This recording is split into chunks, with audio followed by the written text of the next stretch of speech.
mga temporary stall sa Haro kag Arevalo Public Market ginpasiguro sang lokal nga panguluhan nga nakahanda antes pa man ang demolisyon. Ginpasiguro sang lokal nga panguluhan nga mayara sang sayluhan ang mga vendor sa distrito sang Haro kag Arevalo samtang ginahanda ang pagkaayo sa mga merkado publiko. Sa Haro Big Market, temporaryo nga yara sa kilid sang dala ng mga table sa mga nagabulante. Apang natumod na ang sayluhan sa mga vendors, lakip ang pahamtangan sang stalls. Ang designated areas nga pagabutangan sang mga temporary kiosk kag mga lugar para sa aton din nga mga pumuluyo nga vendors amo ang barangay Claudio Claudio Street kag Castilla Street sang barangay L98, Burgos Street, Halandoni Street kag Seminario Street sang barangay Seminario. Nasiraduhan na ang sayluhan sa mga vendors para masuguran ang pagpatindog sang mga stalls. Gani pasalig sa kontraktor, gilayon nila nga suguran ang pag-obra. So sa subong nga rin naman gina-enclose nato ng area. So ma-serve din sa temporary office namon. Tapos temporary staging area namon eh. So subong gahulat lang kami delivery sang materialis para diri sa temporary market. Next week siguro makita natin ang mga frames sa area. Magluwas ang temporary stalls, halos yara na sa 70% ang ginatukod ng multipurpose building sang likod sang Haro Big Market sa diin ipahamtang ang mga bolantero kada tiyenda kung Webes. Apa magaserbi pa ini nga temporary office sang kontraktor kung matapos. Sa piyak nga bahin halos tapos na ang mga temporary kiosk sa Arevalo Covered Gym. Diri sa iluhon ang mga vendors ang Arevalo Public Market. May 80 tables para sa fruits and vegetables, 31 tables para sa fish section, kag 16 tables para sa meat section.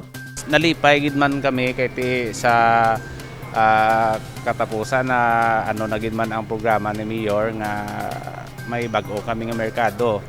Pero medyo ma-adjust lagi kami siguro kay ang amon stall lagaw medyo panibag-o nga adjustment. May 26 naman ka stalls nga tukuron sa gwa sang Covered Gym para maakomodar ang iban pa nga mga pwesto sa Arevalo Public Market. So far, siguro mga 60 to 80% naging man nga na amat-amat na obra ang relocation.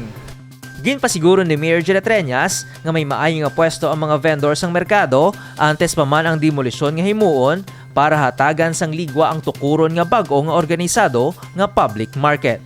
Michael Angelo Sarate para sa Level Up Patrol. Mayor Jared Treñas ginapasiguro nga makabalik ang vendors sa tion nga madayon ang PPP sa duwa ka dalako nga merkado.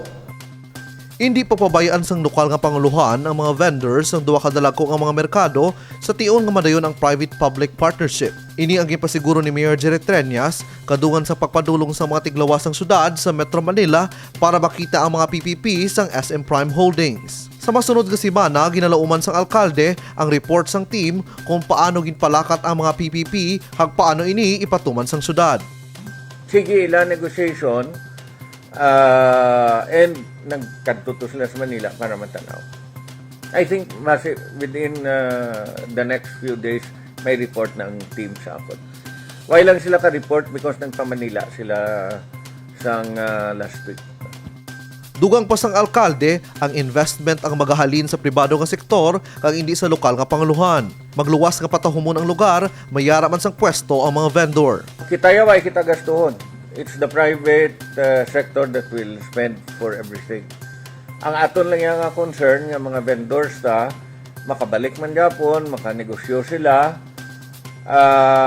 Base mas matahom ang lugar nga ila man negosyohan, it will give more value sa ilang nga business, no. Ang concern ko lang tani dasig-dasigon sang team because nag-report naman sa ako ng LEEO nga may nagataktak naman tong lugar sa Central Market, no. So I'm very concerned because I do not want also the vendors to be affected so much. Sa karon, nagalaw ang lokal nga panguluhan nga ipatigay ng mga PPP projects bagod bagadugang inisang investment kag trabaho para sa mga Ilonggo. Kevin Patrick Casipe para sa Level Up Patrol.